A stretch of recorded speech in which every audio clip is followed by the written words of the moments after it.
On the night of January 7th, 1943, on the 33rd floor of the Hotel New Yorker in Manhattan, an 86-year-old man lay dying alone in room 3327. The maid who would discover his body the next morning had noticed the Do Not Disturb sign on his door for 3 days now, but something made her knock anyway. There was no answer. She used her key and entered. The room was spare, almost austere. A few books, some papers covered in equations and diagrams, scientific instruments arranged with mathematical precision. The man himself lay still on the bed, his body already cold. An assistant medical examiner would later determine that death had come around 10:30 the previous evening from coronary thrombosis, a blood clot in the heart. The man had died as he had lived his final years, utterly alone. This was Nikola Tesla, the man whose inventions lit the modern world, the genius who had once stood in laboratories crackling with artificial lightning, who had demonstrated wireless power transmission decades before anyone else imagined it possible, who had patents for more than 700 inventions, who had transformed the way electricity powers civilization itself. He died in a modest hotel room with unpaid bills, his most ambitious projects unrealized. Many of his ideas dismissed as the ravings of a man who had stayed too long at the frontier of possibility. The hotel where he died was magnificent, one of New York's grand establishments, but Tesla occupied only a small suite on the 33rd floor. He had chosen the room number deliberately, 3 and 3, the number divisible by 3. Everything in Tesla's world had to be divisible by 3. It was one of many compulsions that had grown more pronounced as he aged. On the nightstand beside him, crumbs from bread remained. Tesla had become a vegetarian in his later years, living on milk, bread, honey, and vegetable juices. His emaciated frame spoke of years of poor nutrition, of a man, too, absorbed in his visions to properly care for the vehicle that carried his extraordinary mind. Consider the strangeness of this ending. Here was a man who had corresponded with Mark Twain, who had dined with the wealthy and powerful, who had been celebrated on the cover of Time magazine, who had once been able to command the attention of the world's greatest investors. And he died alone, his body not discovered until morning, his last moments witnessed by no one. Within hours of the discovery, something remarkable happened. Federal agents arrived at the Hotel New Yorker. The Office of Alien Property Custodian, a wartime agency, seized Tesla's belongings. All of his papers, his notebooks, his scientific instruments, everything was removed from room 3327. The government was looking for something. Rumors had circulated for years that Tesla had invented a death ray, a particle beam weapon that could knock aircraft from the sky. In January 1943, with World War II raging across Europe and the Pacific, the United States could not risk such technology falling into the wrong hands. Tesla's nephew, Sava Kosanovic, a Yugoslav government official, arrived at the hotel to find his uncle's body gone and most of his possessions removed. The final indignity. Even in death, Tesla's ideas were considered too dangerous, too valuable, too important to be left to ordinary handling. But to understand how the father of electricity came to die alone in a hotel room, how a man of such brilliance ended his days feeding pigeons in Central Park and making grandiose claims that few believed, we must go back to the beginning. We must travel to a small village in the mountains of what would one day become Croatia, to a stormy night in the middle of the 19th century, when the modern world was still lit by gas and candles.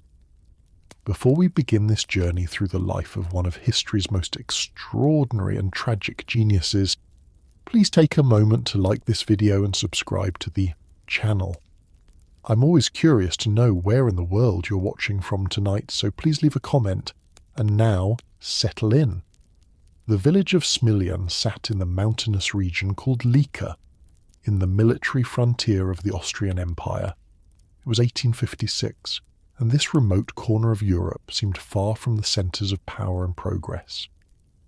The village was small, perhaps a few hundred souls, Serbs living under Austrian rule, their lives governed by the rhythms of agriculture and the Eastern Orthodox Church. On the night of July 9th, or perhaps just after midnight on July 10th, the records differ slightly. A tremendous electrical storm rolled through the mountains. Thunder shook the small houses. Lightning split the sky with such intensity that the darkness seemed to shatter into fragments of brilliant light. In a modest house next to the church, a woman was in labour. Her name was Georgina Mandic, though everyone called her Juka. She was the wife of Milutin Tesla, the local Orthodox priest, and this would be their fourth child. The labour was difficult, made more so by the violence of the storm raging outside.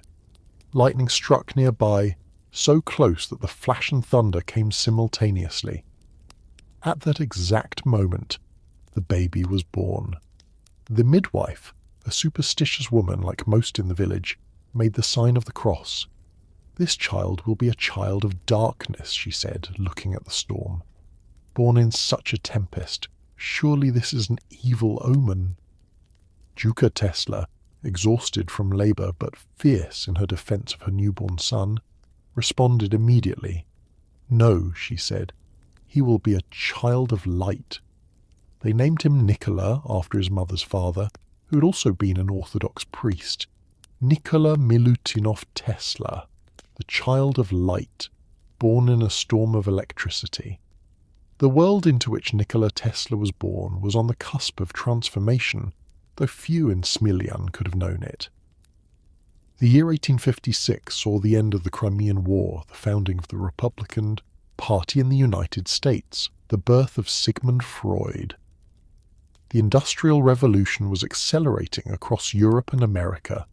Railroads were spreading like veins across continents. Telegraph lines were beginning to connect distant cities.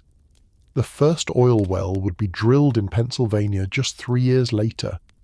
But in Smiljan, life moved according to older rhythms.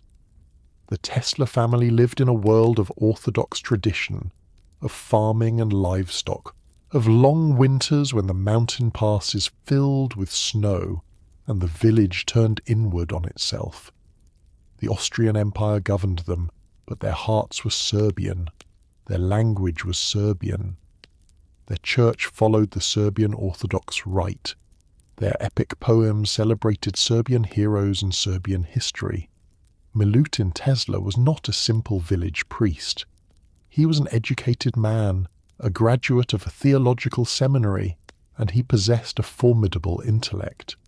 He wrote articles for church publications, composed poetry, and maintained a library.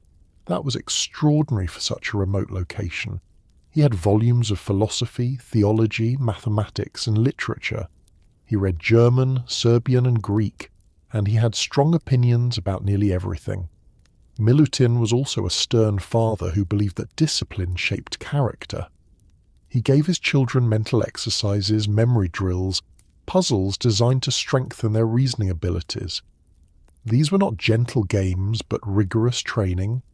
He would have his children memorize long passages of text, solve complex problems in their heads, engage in verbal debates where every argument had to be supported with logic. These daily lessons, Tesla would write decades later, were intended to strengthen memory and reason, and especially to develop the critical sense, and were undoubtedly very beneficial. Juka Tesla was different. Where her husband was educated in formal institutions, she had never learned to read or write. But she possessed a different kind of genius, one that her son would inherit and expand beyond anything she could have imagined. Juka was an inventor. In an age when such a word was rarely applied to women, especially peasant women in remote villages, she created tools and devices that made household work easier. She invented kitchen utensils, better ways to weave thread, improvements to farming implements. She had a gift for seeing how things worked and imagining how they might work better. Her hands were always busy, always creating. She also possessed a prodigious memory. Despite being illiterate, she could recite thousands of lines of Serbian epic poetry, great rolling verses about medieval battles and tragic heroes. She had memorized them from listening to traveling singers and other villagers recite them. Her mind held entire libraries of oral literature. Tesla would later write of his mother, "My mother was an inventor of the first order, and would, I believe, have achieved great things had she not been so remote from modern life and its multifold opportunities. She invented and constructed all kinds of tools and devices and wove the finest designs from thread which was spun by her." The Tesla household was crowded. Nikola had 4 siblings.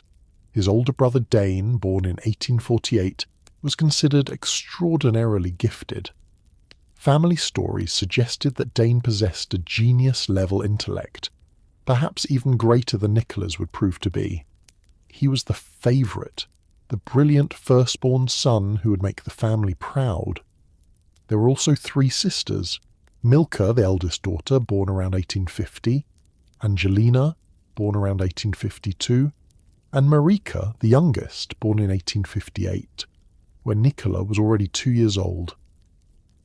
In 1861, when Nikola was 5 years old, something happened that would haunt him for the rest of his life. Dane Tesla died. The exact circumstances have never been entirely clear. The most common accounts suggest that Dane was killed in a riding accident, thrown from the family horse and fatally injured. But there are hints in Tesla's later writings, in comments made to friends, that perhaps young Nikola was somehow involved in the accident, that he witnessed it, or even inadvertently caused it. Tesla himself wrote very little about his brother's death, and what he did write is elliptical, suggesting guilt without ever stating it directly. Years later, he told a close friend that he felt he could never measure up to what his brother might have become, that his own achievements were somehow compensation for his brother's lost potential. The death of Dane transformed the Tesla household. Milutin, who had poured his hopes into his eldest son, now turned that intense focus onto Nikola. But the father's attention came with crushing expectations. Nikola was to be brilliant, to achieve greatly, to justify the family's suffering. And more than that, Milutin had decided that Nikola would follow him into the priesthood.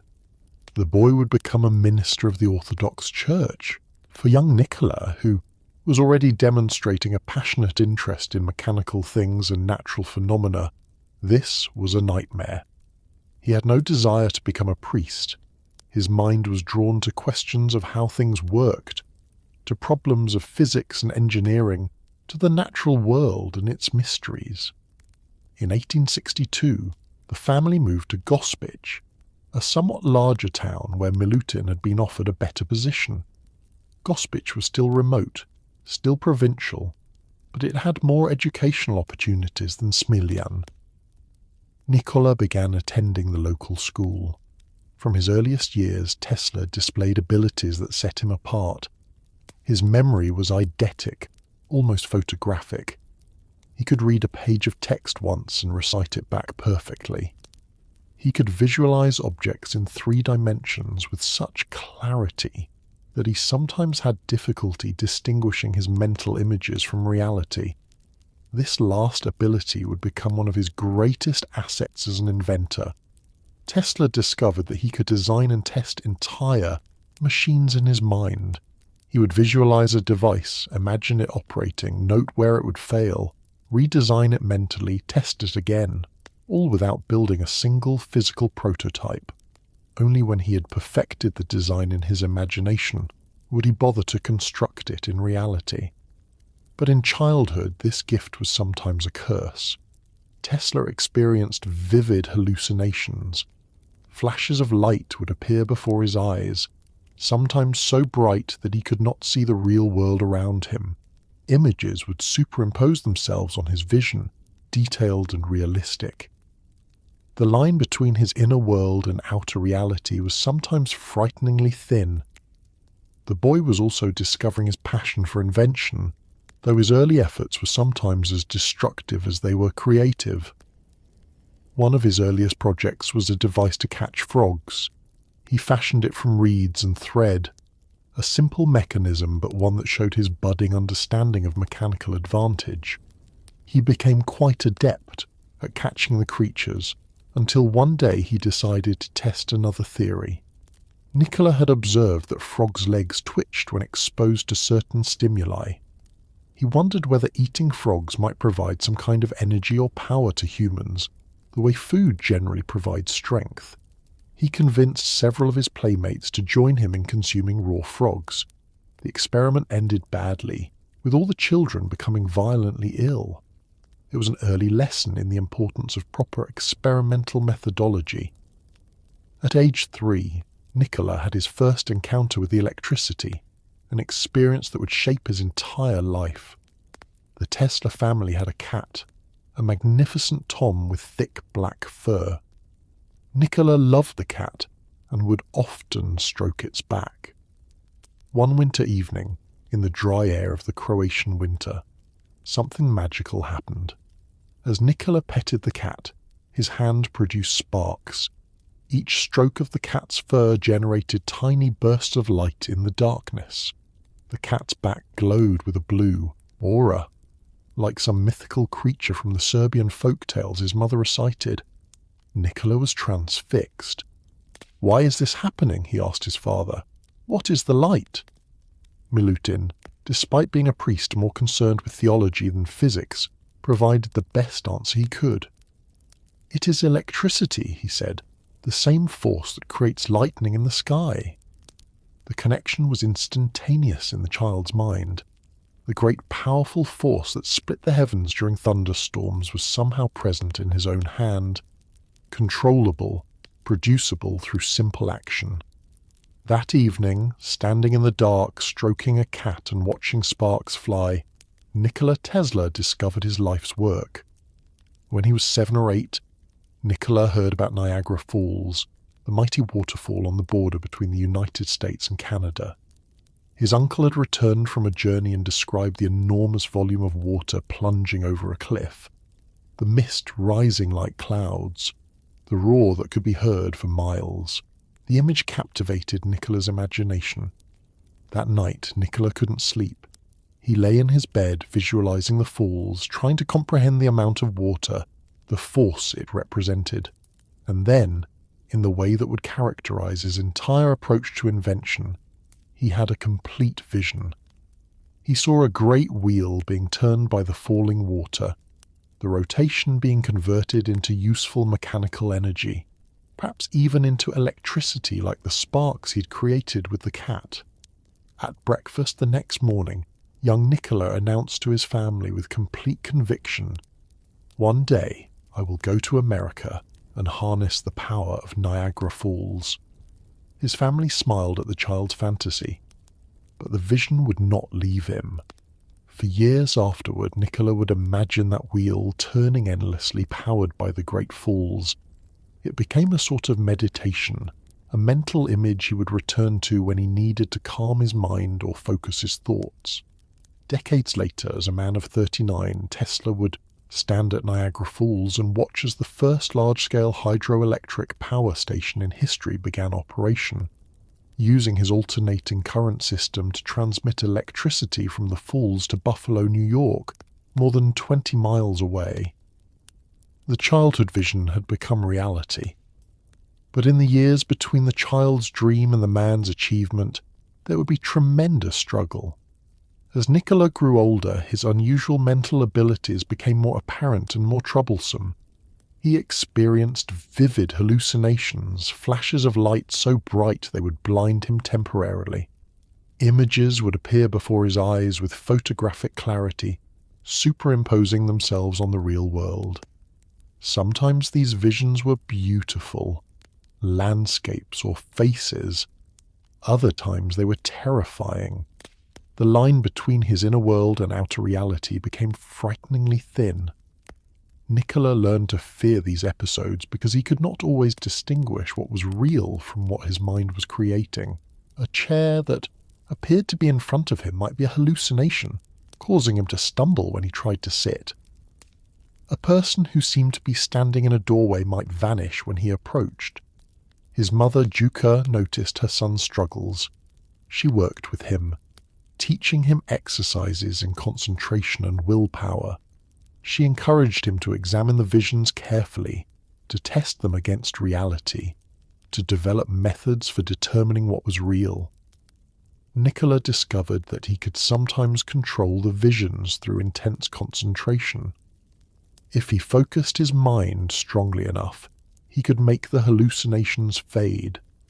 More importantly, he learned that he could direct his mental imagery, using it as a tool rather than being victimized by it. He began to practice visualization deliberately. He would imagine objects in 3 dimensions, rotating them in his mind, examining them from every angle. He discovered that he could create extraordinarily detailed mental images and that these images persisted. He could leave a mental model, think about other things, and return hours later to find his visualization exactly as he had left it. This ability would become one of Tesla's greatest assets as an inventor. In later years, he would design entire machines in his mind, visualize them operating, identify flaws in the design, modify the mental model, test it again, all without ever building a physical prototype. Only when he had perfected the design in his imagination would he bother to construct it in reality. And when he did, the physical object would work exactly as the mental model had predicted. But in childhood, this gift was as much curse as blessing, and young Nikola had to fight constantly to maintain his grasp on reality. The boy was also developing other peculiar habits that would stay with him for life. He became obsessed with counting. He would count his steps as he walked, always trying to make the total divisible by 3. He would count chews as he ate, ensuring each bite was processed exactly the same number of times. He counted the cubic capacity of soup plates and coffee cups, of food portions, of anything that could be measured or quantified. His teachers noticed these quirks, but also recognized his extraordinary abilities. Nikola could perform complex calculations in his head faster than other students could write them down. He memorized entire textbooks after reading them once. In mathematics, he would arrive at correct answers using methods that seemed intuitive rather than learned, mental shortcuts that he could not always explain to his teachers. But the conflict with his father over his future continued to grow. Every time Nikola showed interest in mechanical things, in how devices worked, in problems of physics or engineering, Milutin would redirect him toward religious texts and theological questions. The father was determined that his surviving son would follow him into the priesthood. The tension reached its peak when Nikola finished his elementary education in Gospic. The boy was ready for secondary school, and the question of which school and what course of study could no longer be delayed. Milutin, in what he probably thought was a compromise, arranged for Nikola to attend the higher real gymnasium in Karlovac. The school had a strong program in mathematics and science, but Milutin saw it as providing a good general education before seminary. Nikola saw it as an escape route, a chance to study the subjects he loved without constant pressure to become a priest. In 1870, at the age of 14, Nikola arrived in Karlovac and immediately felt that he'd been released from prison into paradise. The higher real gymnasium in Karlovac was a revelation. For the first time in his life, Tesla was surrounded by teachers who encouraged his scientific interests rather than suppressing them. The school had laboratory equipment, demonstrations of electrical phenomena, instruction in mathematics and physics that went far beyond what was available in Gospic. Tesla excelled. His teachers quickly recognized that they had an exceptional student. He completed mental calculations faster than his classmates could write them down. He memorized entire textbooks. In mathematics, he solved problems using techniques the teachers themselves didn't fully understand, arriving at correct answers through methods that seemed intuitive rather than learned. But the school also had something that would fascinate Tesla for the rest of his life: electrical demonstrations.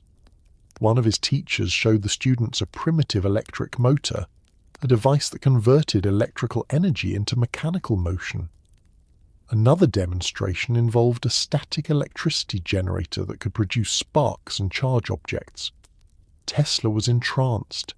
Here was energy in its most mysterious form, invisible yet powerful, flowing through wires, creating light and motion, obeying mathematical laws that humans were only beginning to understand. The teenager became obsessed with electricity. He graduated from the Karlovac Gymnasium in 1873 at the age of 17, 3 years after starting. He completed the 4-year program early, distinguishing himself in every subject. His teachers wrote glowing letters to his father, praising Nikola as a student of extraordinary gifts. Tesla returned to Gospic for the summer, hoping to discuss his future with his father. He wanted to study engineering. He dreamed of attending university, of learning mathematics and physics at the highest level, of becoming a scientist or inventor. But before that conversation could take place, disaster struck. Tesla contracted cholera. The disease was still a major killer in the 19th century, a bacterial infection that caused severe dehydration through violent diarrhea and vomiting. Recovery rates were poor. Many who contracted it died within days. For months, Nikola lay in bed, his body racked by the disease. He grew emaciated, his skin taking on a grey pallor. The doctors told Milutin that his son would likely not survive. At one point, with death seemingly near, Nikola made a desperate appeal to his father. He begged Milutin to let him study engineering if he recovered. "Perhaps," the dying teenager whispered, "if you let me study engineering, I will get well." Milutin Tesla had already lost one brilliant son.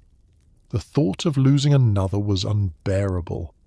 Standing at Nikola's bedside, the stern priest made a promise. "You will go to the best technical institution anywhere in the world," he said. The effect was immediate and remarkable. Whether it was the psychological boost or simply the natural course of the disease reaching its crisis point, Nikola began to recover. Slowly his strength returned. By autumn he was well enough to walk, though still weak and thin. But a new problem emerged. All young men in the Austrian Empire were required to serve in the military. Nikola was approaching the age when he would be called up for service. For a young man of his delicate health and intellectual temperament, military service would be a catastrophe. Milutin made a decision. He sent Nikola to hide in the mountains.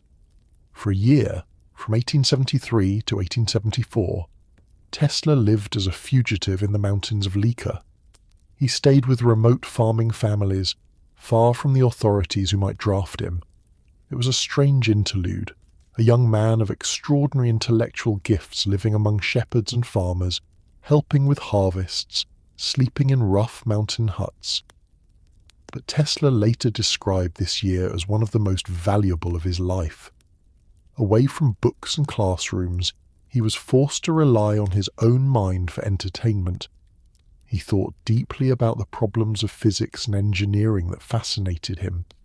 He took long walks through the wilderness, observing natural phenomena, thinking about the principles that governed the natural world. He also strengthened his body. When he had arrived in the mountains, he was still weak from his bout with cholera. A year of outdoor work and simple living turned him into a much more robust young man. He hiked, climbed, swam in mountain streams. He regained his health and more. By the time he returned to civilization in 1874, the military had stopped actively searching for draft evaders from his cohort. He was able to avoid service, and Milutin kept his promise. In 1875, at the age of 19, Nikola Tesla enrolled at the Austrian Polytechnic in Graz, one of the finest technical universities in the empire. Tesla arrived at the Graz Polytechnic in the autumn of 1875 with his father's blessing and the weight of enormous expectations on his shoulders. The institution was rigorous, demanding, and exactly what Tesla had been dreaming of for years. He threw himself into his studies with almost frightening intensity. He attended lectures from 3 in the morning until 11 at night. He studied on Sundays and holidays. He slept only 4 or 5 hours each night. His professors were astonished by his work ethic, but some also worried that he was driving himself to exhaustion. Tesla excelled in every subject. Mathematics, physics, chemistry. He mastered them all with apparent ease. He could solve complex differential equations in his head. He memorized entire scientific texts. His examination scores were the highest in his class. But one particular demonstration would change his life forever. One of his professors, a man named Pigeon, was demonstrating a new type of electrical device called a Gram dynamo. This machine could generate direct current electricity, and it could also run as a motor. It was state-of-the-art technology for 1877. However, the Gram dynamo had a problem. It used a component called a commutator, a mechanical switch that reversed the current at specific intervals. The commutator sparked badly, creating electrical arcs that wasted energy and wore out the machine. Tesla, watching the demonstration, raised his hand. He suggested to Professor Pigeon that the machine could be improved by eliminating the commutator entirely. Couldn't the dynamo be made to run on alternating current instead of direct current? Pigeon was not pleased with the question. In front of the entire class, he delivered a scathing response. "Mr. Tesla may accomplish great things," the professor said, "but he certainly will never do this. It would be equivalent to converting a steady pulling force like gravity into rotary effort. It is a perpetual motion scheme, an impossible idea." The public humiliation burned itself into Tesla's mind, but rather than discouraging him, it became a challenge. For years afterward, Tesla would think about the problem of alternating current motors. How could you create a rotating magnetic field without mechanical commutation? The question became an obsession. Tesla's first year at Graz was brilliant. He won every academic honor available. His father received letters from the school praising his son as the finest student they had ever enrolled. But then something changed. In his second year, Tesla discovered gambling. A group of students had taken up playing billiards and cards for money, and Tesla joined them. Perhaps it was the mathematical element that attracted him, the calculation of odds and probabilities. Perhaps it was simple rebellion against his own rigid self-discipline. Whatever the reason, Tesla became addicted. He would gamble through the night, losing money he didn't have. He became skilled enough at billiards to win some of it back, but the net effect was financial and personal chaos. His grades began to slip. He stopped attending some classes. The professors who had praised him now sent concerned letters to his father. By the end of his second year, Tesla was in serious trouble. The third year was worse. He stopped attending classes altogether. He gambled compulsively, ran up debts, and became increasingly erratic. The school eventually informed him that he had not earned enough credits to continue. Milutin Tesla was devastated. His son, the brilliant student who had almost died of cholera and had been given a second chance, was throwing his education away. Tesla left Graz in shame in December 1878. He did not return home to face his father. Instead, he took a job as a draftsman in a small town called Maribor, hiding from his family and his failures. For nearly a year, Tesla worked in obscurity as a draftsman. He was paid poorly, lived in shabby rooms, and spent his evenings playing cards in taverns. It was perhaps the lowest point of his life. His friends from the university tried to locate him. His father, worried sick, sent messages trying to find where Nikola had gone. Finally, in March 1879, the Maribor police picked up Tesla for vagrancy. He had no residence permit for the town. They sent him home to Gospic. The reunion with Milutin was painful. The father had invested everything in this son. Nikola had thrown it all away. But before recriminations could fully begin, worse news arrived. Milutin Tesla fell ill. On April 17th, 1879, he died, possibly of a stroke or heart attack. He was 60 years old. Nikola Tesla was 22 years old.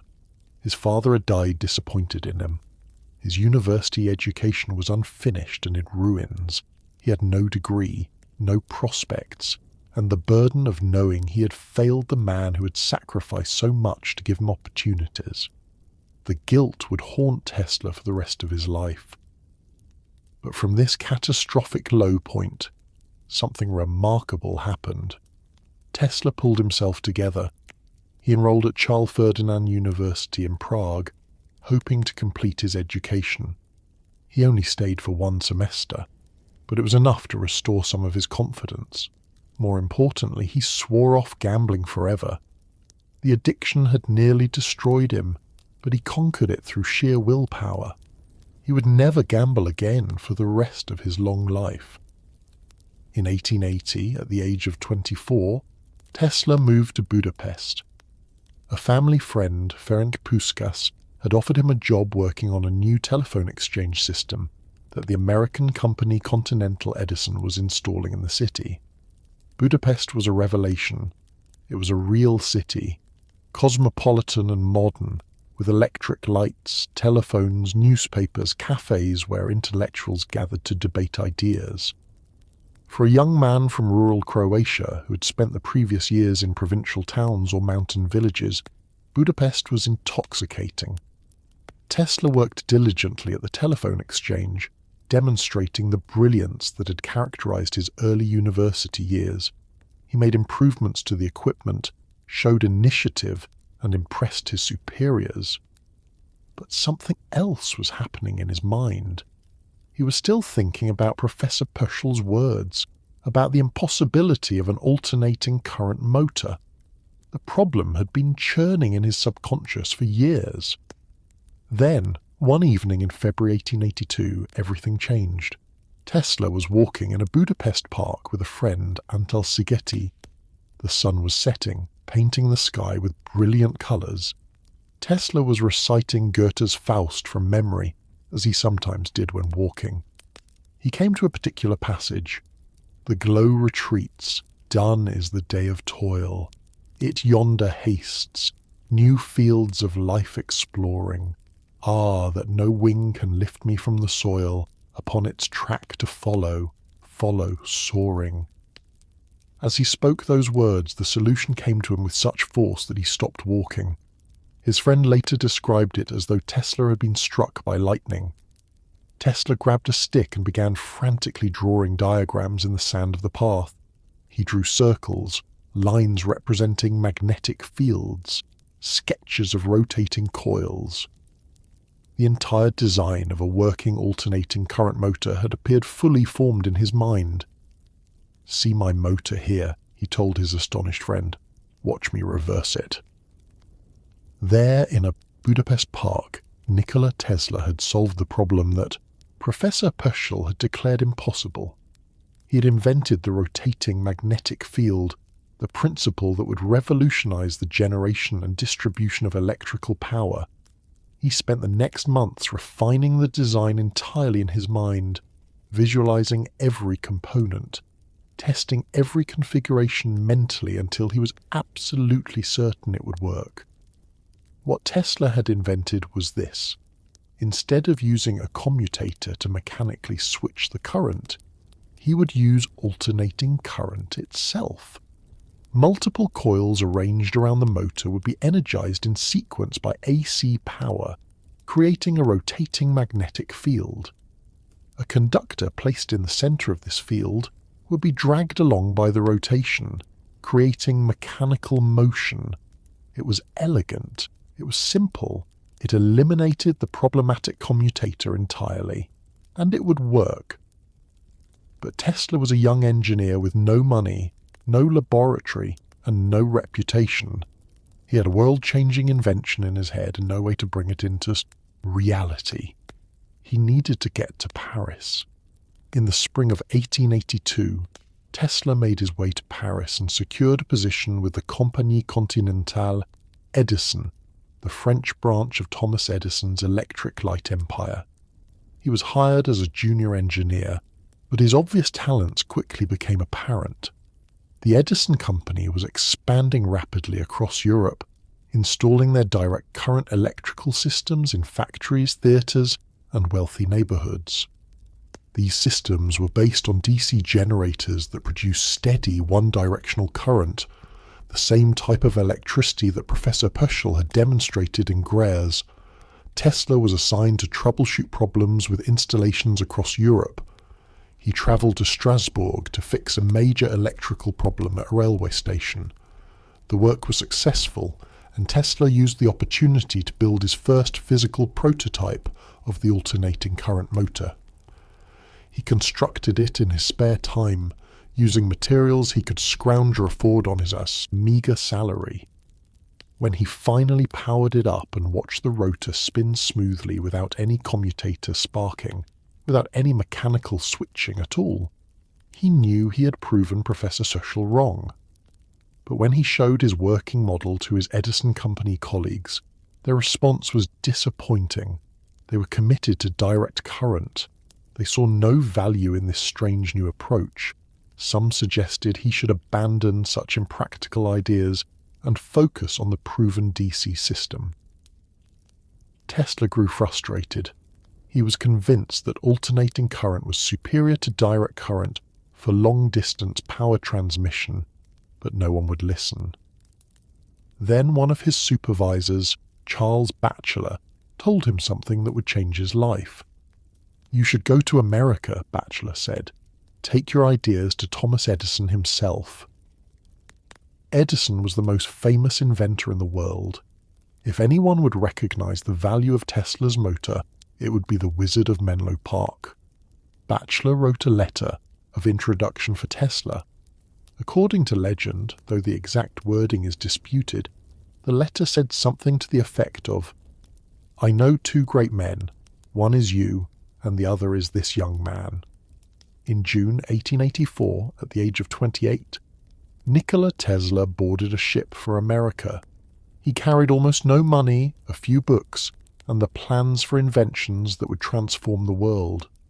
The America that Tesla arrived in was a nation crackling with energy and change. It was the Gilded Age, a time of rapid industrialization, massive immigration, staggering wealth creation, and growing inequality. New York City was transforming into a vertical metropolis. The Brooklyn Bridge had just been completed the previous year. Electric lights were beginning to replace gas lamps in the wealthier neighborhoods. Tesla landed in New York on June 6, 1884, with just 4 cents in his pocket. According to the stories he later told, he had been robbed during the voyage, losing what little money he had brought, almost. Immediately, Tesla's problem-solving abilities were put to use. Walking through the city, he encountered a man struggling with a broken electric motor. Tesla offered to help, opened the device, diagnosed the problem, and repaired it on the spot. The grateful owner paid him $20, a fortune to someone with 4 cents. But Tesla hadn't come to America to fix broken equipment on street corners. He made his way to the Edison Machine Works at 65 Fifth Avenue in Manhattan and presented his letter of introduction. Thomas Edison was 37 years old, already internationally famous for his inventions of the phonograph and the incandescent light bulb, and deeply invested in his DC power distribution system. He was also a practical, hands-on inventor who distrusted formal education and theoretical knowledge. He believed in building hundreds of prototypes and testing them until something worked. Tesla was 28, formally educated in mathematics and physics, and convinced that the alternating current system he had designed was vastly superior to Edison's direct current approach. He believed in perfecting designs mentally before building anything physical. The two men could not have been more different. But Edison recognized talent when he saw it. He hired Tesla on the spot, putting him to work improving Edison's DC generators and solving technical problems with installations. Tesla threw himself into the work with his characteristic intensity. He redesigned key components of Edison's generators, making them more efficient. He worked impossible hours, arriving before dawn and staying long after other engineers went home. According to Tesla's later recollections, Edison promised him $50,000 if he could redesign the entire DC generation system and make significant improvements. Tesla took on the challenge. For months, he worked on new designs, filing patents, building prototypes, testing configurations. When he finally presented Edison with 24 new types of improved generators and numerous other improvements, Tesla asked for the promised $50,000. Edison, according to Tesla, laughed. "Tesla," he said, "you don't understand our American humor." The bonus was apparently never real, or Edison never intended to pay it. Tesla, furious at what he saw as betrayal, resigned from the Edison Machine Works in March 1885. He was 28 years old, in a foreign country, with almost no money and no job. Tesla's first year on his own in America was a disaster. He tried to interest investors in his AC motor and other inventions, but found little support. He was forced to take whatever work he could find. For a time, he worked as a common labourer, digging ditches for the installation of electrical lines. It was back-breaking work, paid poorly, and was far beneath his abilities. Here was one of the most brilliant minds in electrical engineering swinging a pickaxe for $2 a day. The foreman of the ditch-digging crew later recalled that Tesla would sometimes stop mid-swing and pull a notebook from his pocket to jot down an equation or sketch a diagram. Even while doing manual labour, his mind was working on problems of electrical engineering. But in early 1886, Tesla's fortunes began to change. He met two businessmen who were willing to invest in his ideas. They helped him establish the Tesla Electric Light Company in Rahway, New Jersey. The investors had their own agenda. They wanted Tesla to develop improved arc lighting systems for street lighting, an area where they saw immediate commercial potential. They were less interested in his AC motor, which they considered too experimental. Tesla designed several new types of arc lights and filed patents on them. The designs were innovative and the company had some initial success. But when Tesla insisted on pursuing development of his alternating current system, the investors balked. They wanted to focus on the profitable arc lighting business, not waste money on risky new technology. In a move that seems almost incomprehensible in retrospect, the investors forced Tesla out of the company that bore his own name. They kept his arc lighting patents and left him with nothing. It was 1886. Tesla was 30 years old. He had been in America for 2 years and had less to show for it than when he arrived. The AC motor that would revolutionize the world remained locked in his head and a few sketches in his notebooks. But Tesla's terrible luck was about to change. He was introduced to Alfred S. Brown, an engineer and superintendent of the Western Union Telegraph Company, and Charles F. Peck, a lawyer from Englewood, New Jersey. Unlike the previous investors, Brown and Peck actually listened to Tesla's explanation of alternating current. They understood that if his system worked as he described, it would be revolutionary. They agreed to fund him properly. In April 1887, the three men formed the Tesla Electric Company, with a laboratory on Liberty Street in Manhattan. For the first time in years, Tesla had the resources and freedom to work on what really mattered. Over the next year, Tesla designed and built multiple types of AC motors and generators. He filed for 30 patents covering his entire polyphase, alternating current system. The patents were granted starting in 1888. More importantly, Tesla began giving public demonstrations. In May 1888, he was invited to lecture before the American Institute of Electrical Engineers at Columbia University. His presentation, a new system of alternate current motors and transformers, was a sensation. The assembled engineers watched as Tesla demonstrated motors that ran smoothly, with no commutator sparking, generators that produced multiple phases of alternating current simultaneously, and transformers that could step voltage up or down as needed. The system was elegant, efficient, and clearly superior to direct current for long-distance power transmission. One person in the audience was particularly interested, a representative of George Westinghouse. George Westinghouse was an inventor and industrialist who had made his fortune in railroad air brakes. He was now deeply involved in the electrical industry and had been searching for a better way to transmit power over long distances. Edison's DC system required a power plant every mile or two, because DC voltage couldn't be transmitted far without massive power loss. Westinghouse understood the fundamental problem with direct current. Electrical power is lost as heat when current flows through wires. The amount of loss is proportional to the square of the current. To transmit the same amount of power at lower current requires higher voltage. But Edison's DC generators couldn't easily change voltage levels. A generator that produced 110 volts would deliver 110 volts at the end of the line, minus whatever was lost to resistance in the wires. This meant that DC power plants had to be located close to their customers. A central station might serve customers within a mile radius, but beyond that the voltage drop made the system impractical. For a city like New York to be fully electrified with DC power would require hundreds of small generating plants scattered throughout the urban area. AC power solved this problem elegantly. Alternating current could be generated at 1 voltage, stepped up to very high voltage for transmission using transformers, sent over long distances with minimal loss, then stepped back down to usable levels for customers. A single large power plant could serve an entire city or region. Westinghouse had been experimenting with AC systems since 1885, and he had installed a few demonstration systems. But he faced the same problem that had bedeviled everyone who tried to develop AC power: motors.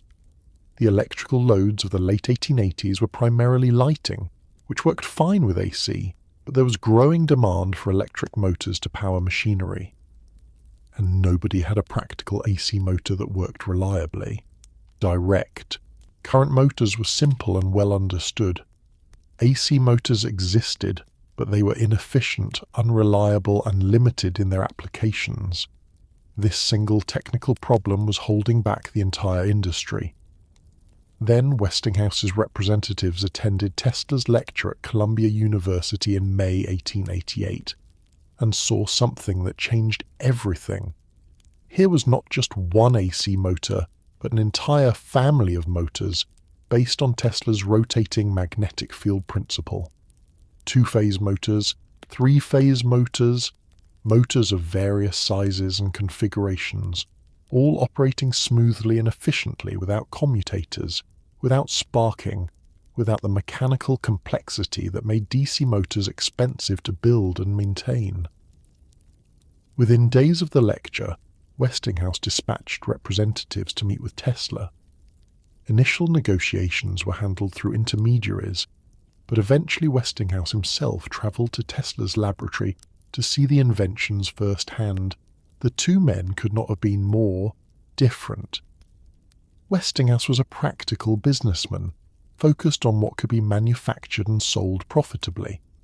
He had built his fortune not on revolutionary inventions, but on steady improvements to existing technology and astute business decisions.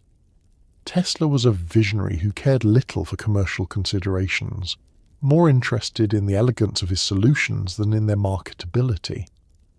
But Westinghouse recognized genius when he saw it, and he was prepared to pay for it. In July 1888, after weeks of negotiations, the men reached an agreement.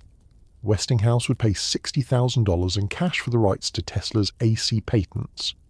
The money would be split, $25,000 to Tesla personally, $20,000 to his partners Brown and Peck, and $15,000 to purchase shares in the Tesla Electric Company. Additionally, and this was the provision that would later prove most significant, Tesla would receive a royalty of $2.50 for every horsepower of electrical equipment sold using his patents. At the time, this seemed like a reasonable arrangement. The $60,000 was a substantial sum, enough to set Tesla up comfortably. The royalty was expected to provide steady income, but not make him enormously wealthy. No one, neither Westinghouse nor Tesla nor anyone else involved in the negotiations, fully grasped how rapidly AC power would spread, or how valuable those patents would become. Tesla also agreed to work as a consultant for Westinghouse Electric, spending time at the company's Pittsburgh facility, helping to adapt his inventions for commercial production. This proved to be one of the more difficult periods of Tesla's life. Tesla arrived in Pittsburgh in late 1888, expecting to work with engineers who would help perfect his motors for mass production. Instead, he found a corporate environment that valued standardization and cost reduction over innovation. The Westinghouse engineers wanted to modify Tesla's designs to use 133-cycle AC power, because that's what their existing generators produced. Tesla insisted that his motors worked better at 60 cycles, the frequency he had optimized his designs around. The conflict escalated. Tesla, who had never worked well in collaborative environments and who was absolutely convinced of the correctness of his own designs, clashed repeatedly with the Westinghouse engineering team. He was accustomed to working alone, perfecting designs in his head before building them, and having complete control over every aspect of his inventions. The compromises and committee decisions required in a corporate setting frustrated him enormously. After a year of increasing friction, Tesla returned to New York. His relationship with the Westinghouse engineering team strained, but his patents still securing him his royalty payments. Westinghouse ultimately built his AC systems using 60-cycle power, vindicating Tesla's insistence. But the experience left Tesla with a lasting distaste for corporate employment. But the agreement with Westinghouse triggered one of the most bitter technological and business battles in American history, a conflict later known as the War of the Currents. On one side stood Thomas Edison, deeply invested in direct current, his reputation tied to DC power distribution, his financial future dependent on the success of the Edison Electric Light Company. He had installed DC systems in dozens of cities, sold thousands of generators, built a business empire on the premise that direct current was the safe, reliable future of electrical power. On the other side was George Westinghouse, backed by Tesla's patents, betting his company's future on AC power. He had the superior technology, but Edison had the famous name, the established business relationships, and a willingness to fight dirty. Edison's campaign against AC was systematic and vicious. He published pamphlets warning that alternating current was too dangerous for home use. The higher voltages required for efficient AC transmission, Edison argued, made it a deadly threat to public safety. He distributed literature to newspapers describing theoretical accidents where children or workers might be electrocuted by AC power lines.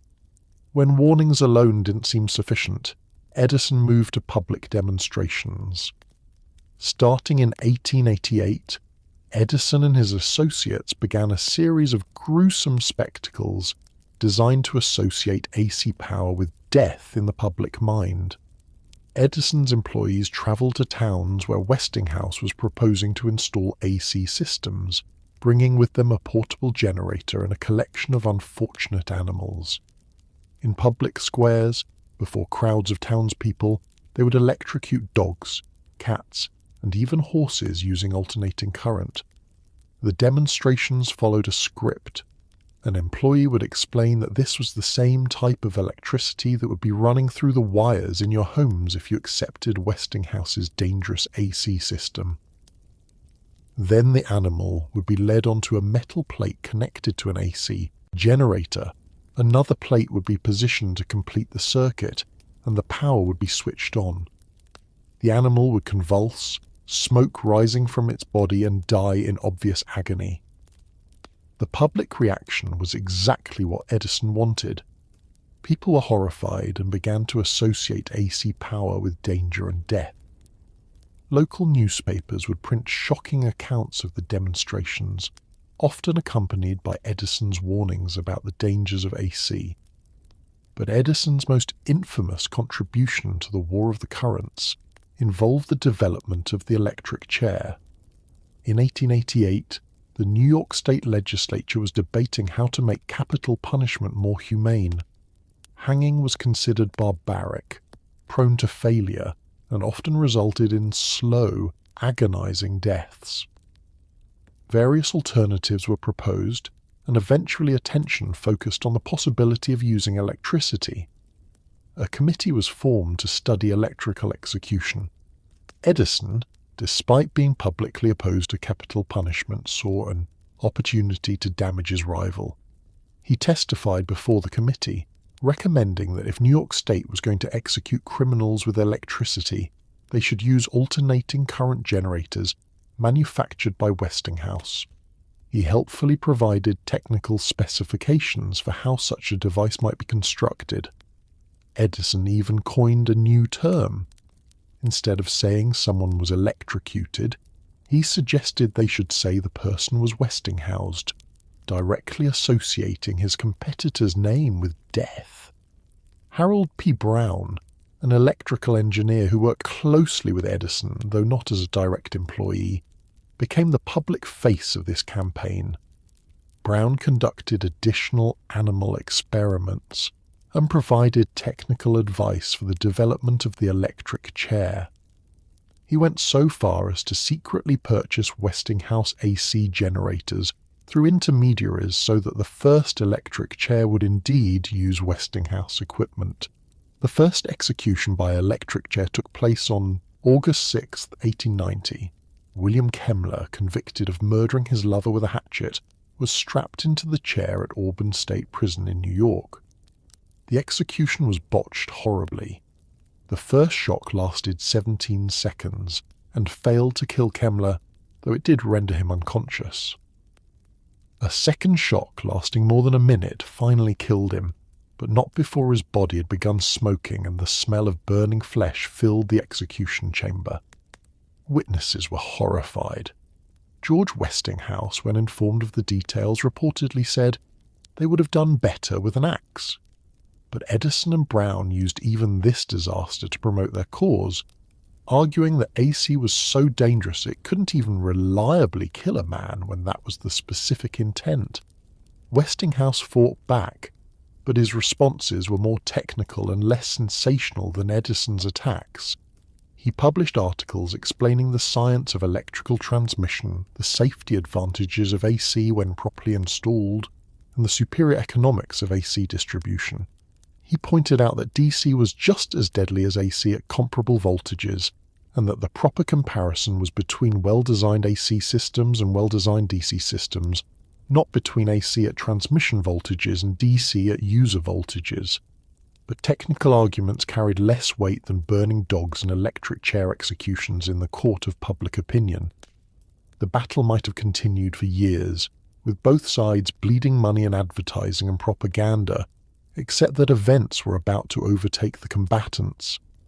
The World's Columbian Exposition was coming to Chicago, and the contract to light the fair would be the most visible demonstration of electrical power ever attempted. The exposition's organizers needed massive amounts of electrical power to illuminate the fairgrounds and operate exhibits. This would be the largest electrical installation ever built. Millions of visitors from around the world would see whichever system was chosen. It would be a showcase that would influence electrical installations for decades to come. Edison's company submitted a bid to provide DC power for the entire exposition. The bid came in at $1.8 million, a staggering sum but reflective of the massive infrastructure that would be required. Multiple power plants would need to be built across the fairgrounds to supply DC power to all the buildings and exhibits.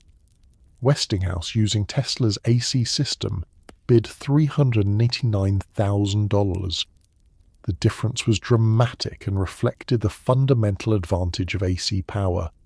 Westinghouse could build a central power plant and distribute electricity throughout the fairgrounds, using transformers to step voltage up for transmission and down for use. The economy of scale was overwhelming. The exposition organizers awarded the contract to Westinghouse. When the fair opened in May 1893, more than 100,000 incandescent lamps illuminated the White City, all powered by alternating current generated using Tesla's polyphase system. 12 generators, each producing 1,000 horsepower, supplied power that was distributed through Tesla's system to every corner of the 600-acre fairgrounds. Millions of visitors attended the exposition over its 6-month run. They saw buildings lit so brightly they seemed to glow from within. They saw massive electrical motors driving machinery, all operating smoothly and efficiently on AC power. They saw a technology that worked reliably on a scale that DC could never match. The public verdict was clear.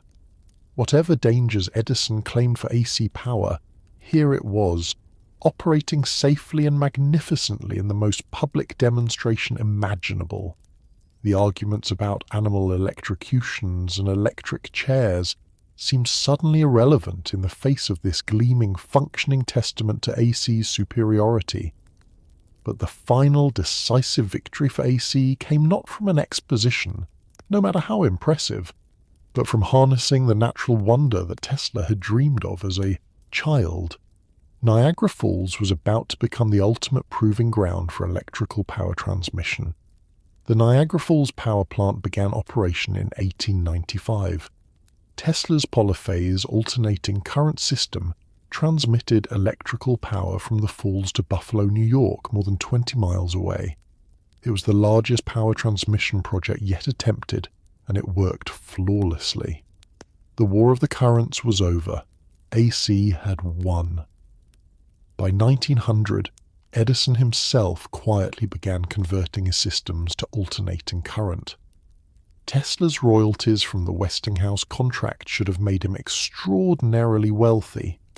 At $250 per horsepower for every AC system sold, the payments would have totaled millions of dollars per year as AC spread across America and the world. But in 1897, Westinghouse ran into financial difficulties. The company was over-leveraged, facing demands from creditors, and the royalty payments to Tesla were a significant drain on cash flow. Westinghouse came to Tesla and explained the situation. If the royalty contract remained in force, the company would likely go bankrupt. If the company failed, AC development would be set back years or even decades. What would Tesla do? Tesla, in what may have been the most financially foolish decision of his life, tore up the contract. He accepted a one-time payment of $216,000 and forfeited all future royalties. He explained to friends that Westinghouse had believed in him when no one else would. He couldn't let that debt go unpaid. The royalties he forfeited would have made him one of the wealthiest men in America, likely worth billions in today's dollars. Instead, Tesla walked away with a modest sum and returned to his laboratory. By the mid-1890s, Tesla had become a celebrity. He was famous in scientific circles for his AC system, but he was also becoming known to the general public for his showmanship and his demonstrations of electrical phenomena that seemed almost magical. Tesla had discovered that high-frequency, high-voltage AC behaved differently from low-frequency power current. He could create spectacular displays of electrical arcs, discharge lightning from his fingertips, light bulbs held in his hands without any visible connection to a power source. His demonstrations at his New York laboratory became famous. He would invite journalists, wealthy patrons, and intellectuals to see his latest experiments. Among his friends and visitors were Mark Twain, Robert Underwood Johnson, and other luminaries of the age. One photograph from this period shows Mark Twain illuminated by one of Tesla's phosphorescent lamps, the writer's face glowing in the strange light. Tesla lived as a bachelor in a series of New York hotels. He dressed impeccably, dined in the finest restaurants, and maintained a routine that was both rigid and eccentric. He required exactly 18 napkins at each meal, arranged in a specific pattern. He would walk around a city block 3 times before entering a building. He counted his steps obsessively. Everything had to be divisible by 3. He was also developing an extreme phobia of germs. He would not shake hands. He would not touch anything round. The sight of pearls made him physically ill. Women's jewellery, especially pearl earrings, could send him into a state of distress. These compulsions were growing more pronounced as he aged, but they did not yet interfere significantly with his work. If anything, his rigid personal routine seemed to help him maintain the intense focus he needed for his research. In his laboratory, Tesla was pushing the boundaries of electrical science. He was experimenting with wireless transmission of electrical power with radio waves with X-rays, which he called his special rays, with high-frequency oscillations that could light up entire rooms without wires. Then, on March 13, 1895, disaster struck. A fire broke out in Tesla's laboratory at 3335 South Fifth Avenue. The building burned to the ground. All of Tesla's equipment, years of experimental apparatus, his notes, his prototypes, his models were destroyed. Tesla was devastated. He stood in the street watching the flames consume his life's work. Some of the most advanced electrical research in the world turned to ash in a few hours. But Tesla was not the type to surrender to misfortune. Within weeks he had secured new funding and was rebuilding his laboratory at 46 East Houston Street. By the end of 1895, he was conducting experiments again. It was around this time that Tesla became fascinated by the work of Wilhelm Röntgen, who had just discovered X-rays. Tesla conducted his own experiments and created some of the clearest X-ray images yet produced. He even took an X-ray photograph of Mark Twain, though the long exposure time required made it impractical for commercial use. Tesla was also increasingly interested in wireless transmission. Not just wireless telegraphy like Marconi was developing, but wireless transmission of electrical power itself. He believed that the Earth itself could be used as a conductor, that resonant frequencies could be established that would allow power to be transmitted through the ground to any point on the planet. It was an audacious vision, and it would lead him to make the most spectacular demonstrations of his career. In May 1899, Tesla relocated to Colorado Springs, Colorado, to conduct what would become the most spectacular electrical experiments ever attempted. He had convinced the El Paso Power Company to provide free electricity for his research, and he chose a site on the prairie east of the city, away from populated areas for obvious safety reasons. The laboratory Tesla built was unlike anything Colorado Springs had ever seen. The structure itself was a simple barn-like building, 80 feet square, with a roof that could be rolled back. But rising from its center was an enormous mast, 200 feet tall, topped with a large copper sphere. This was not decoration. This was Tesla's instrument for playing with the forces that govern thunderstorms. Inside the building, dominating the center space, stood Tesla's masterpiece, a massive resonant transformer that he called his magnifying transmitter. The primary coil was 51 feet in diameter, made of thick copper cable. The secondary coil, wound around a wooden frame, rose toward the ceiling like a tower of wire. When energized, this device could generate millions of volts of electrical potential. Tesla maintained a notebook during his Colorado Springs experiments, a diary of discovery written in precise handwriting, filled with calculations, diagrams, and observations.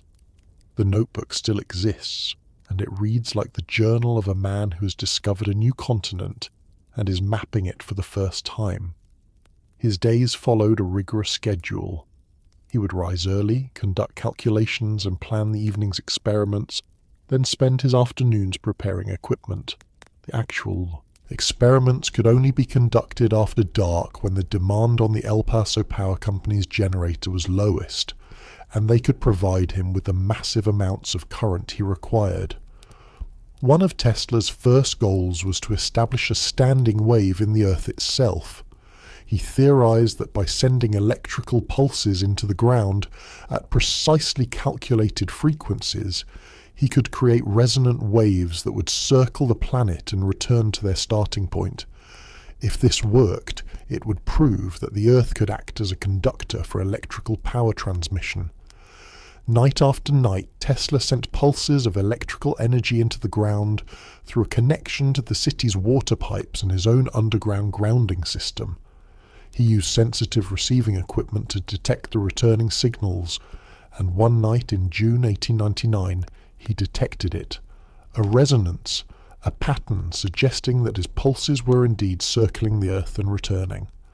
Tesla was ecstatic. He had proven at least to his own satisfaction, that the Earth was a conductor, that it could be made to resonate like a bell, and that this resonance could be used to transmit power. But the most spectacular demonstrations came when Tesla activated his magnifying transmitter at full power. Local residents would gather at a safe distance to watch the show. When Tesla closed the switch in his laboratory, the copper sphere atop the mast would erupt with artificial lightning. The discharges were extraordinary.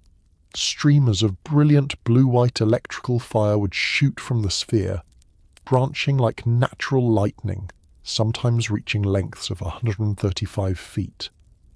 The crackling and snapping of the electricity was so loud that it could be heard clearly 15 miles away in the town of Cripple Creek. One evening, a group of businessmen from Denver came to see Tesla's apparatus in operation. They stood at what they thought was a safe distance, perhaps 100 yards from the laboratory. When Tesla energized the coil, the air itself seemed to come alive with electricity. The men felt their hair standing on end. Blue St. Elmo's fire danced on their watch chains and the metal buckles of their shoes. They could draw sparks from each other's bodies simply by extending a finger. Butterflies that flew near the laboratory had wings that glowed with blue halos, and one witness claimed he saw horses in a nearby field surrounded by coronas of light.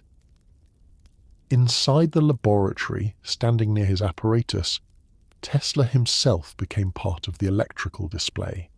Streamers of electricity would extend from his fingertips to grounded metal objects.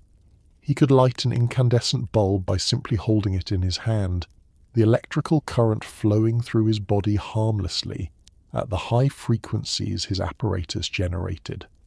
Tesla developed a showman's instinct for these demonstrations. He would sometimes arrange for photographs to be taken, carefully timing long exposures to capture the spectacular electrical discharges. One famous photograph shows Tesla sitting calmly reading a book beneath his apparatus while artificial lightning crashes around him, filling the laboratory with brilliant light. The image was actually a double exposure. Tesla had posed for one photograph without the discharge running, then energized the coil for a second exposure with no one in the room. But the result created a powerful image of a man completely at ease with electrical forces that would kill anyone else. But beyond the spectacular displays, Tesla was conducting serious research. He had installed a receiving station 26 miles away from his laboratory in the mining town of Pikes Peak. At this station, he had 200 incandescent bulbs connected to a receiver tuned to his transmitter. When he energized his apparatus in Colorado Springs, the lights at Pikes Peak would glow, powered by wireless transmission of electricity across 26 miles of empty air and mountain terrain.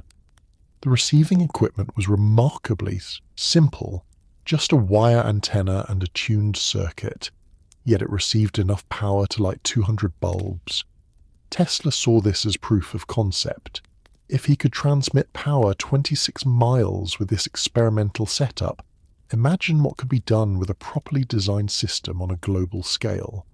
Tesla was also exploring the Earth's electrical properties in other ways. During thunderstorms, he would take readings with sensitive instruments, measuring the electrical potentials in the atmosphere and the ground. He became convinced that natural lightning was essentially the same phenomenon he was creating artificially, just on a much larger scale, and he believed he could tap into the electrical energy of thunderstorms. One night in late June 1899, a massive thunderstorm approached from the mountains. Tesla set up his instruments to record the electrical activity. As the storm grew closer, his sensitive receivers detected increasingly powerful signals. Then, as the storm moved directly overhead, something unexpected happened. Tesla's instruments detected rhythmic patterns in the lightning discharges, signals that seemed to repeat at regular intervals. This was the beginning of Tesla's controversial claim to have detected signals from space. He observed patterns in the atmospheric electrical activity that could not be explained by random lightning strikes. The signals appeared to be deliberately ordered, arriving in sequences of pulses that suggested intelligent origin. Tesla initially thought he might be detecting electrical signals from another part of Earth, perhaps from electrical disturbances occurring on the opposite side of the planet. But as he studied the patterns more carefully, he became convinced they were coming from beyond Earth entirely, possibly from Mars or another planet. When Tesla publicly announced this observation in 1901, the scientific community reacted with skepticism bordering on ridicule. Serious scientists did not discuss communication with extraterrestrial beings. It was the stuff of sensational fiction, not respectable research. But Tesla never wavered in his conviction. He had observed something real in Colorado Springs, patterns that could not be explained by natural phenomena he understood. Whether these were actually signals from space, unusual atmospheric effects, or perhaps early detection of cosmic radio sources that would not be properly identified until decades later, we cannot know for certain. The experiments at Colorado Springs came to an abrupt end in August 1899. Tesla had been drawing massive amounts of electrical power from the El Paso Power Company's generator. During one particularly powerful experiment, Tesla's apparatus drew such an enormous surge of current that it created a power feedback through the system. The company's dynamo, unable to handle the massive and sudden demand, caught fire and was severely damaged. The power company was not pleased. They had provided Tesla with free electricity in exchange for his promise to share any commercially viable discoveries, but now he had destroyed their generator. They demanded compensation and immediately cut off his power supply. Tesla was forced to suspend his experiments. He spent the next several months trying to negotiate with the power company and seeking funds to continue his work. Eventually, realizing that he would not be able to secure more free electricity in Colorado Springs, he began making plans to return to New York. Before leaving, Tesla carefully documented all of his findings in his notebooks. He took detailed photographs of his apparatus and the effects it produced. He made calculations about what would be required to build a much larger version capable of global power transmission. In January 1900, Tesla departed Colorado Springs. The laboratory was left standing, though it would eventually be dismantled and the materials sold. But the 9 months Tesla had spent on the prairie had convinced him of something profound. Wireless power transmission was not just theoretically possible, It was practical and achievable. All he needed was sufficient funding to build the ultimate version of his magnifying transmitter. He had a vision now, crystal clear in his mind, of a great tower that would beam electrical power and communications to any point on Earth. It would be the crowning achievement of his life, the realization of all his dreams about bringing abundant electrical energy to every corner of the planet. What Tesla could not foresee as he boarded the train back to New York was that this vision would consume the next decade of his life, drain his fortune, and ultimately end in failure that would haunt him for the rest of his days. But in January 1900, returning from Colorado Springs with notebooks full of discoveries and a mind full of plans, Tesla was still optimistic. He believed his greatest triumph still lay ahead. He found it in the person of J.P. Morgan, one of the wealthiest and most powerful financiers in America. The meeting between Nikola Tesla and J.P. Morgan must have been remarkable. Tesla, the visionary inventor with dreams of free wireless power for all humanity. Morgan, the banker who had consolidated steel companies, railroads, and electrical utilities into monopolistic trusts. Tesla proposed to build a global wireless communication system. Morgan, impressed by Tesla's reputation and convinced there was money to be made in a wireless telegraph system that could compete with the transatlantic cable, agreed to invest $150,000 in exchange for 51% ownership of Tesla's radio patents. Tesla purchased 200 acres of land in Shoreham, Long Island, a site he chose for its proximity to both New York City and deep Atlantic waters. He named the facility Wardenclyffe. The centerpiece of Wardenclyffe would be a tower 187 feet tall, topped with a 55-ton, 68-foot metal dome. Below the tower, Tesla planned to sink a shaft 120 feet deep into the earth to improve electrical grounding. Construction began in 1901. The tower rose on the Long Island landscape and strange mushroom-shaped structure that locals found both impressive and unsettling. But Tesla had not told Morgan the whole truth about his plans. Yes, the tower would transmit communications, but Tesla intended it primarily as a wireless electrical power transmitter. He believed he could establish resonant frequencies in the Earth itself and beam power to any receiver tuned to the right frequency. Morgan had not invested in free wireless power transmission. He had invested in a commercial wireless telegraph system. When he discovered the true scope of Tesla's vision, he was furious.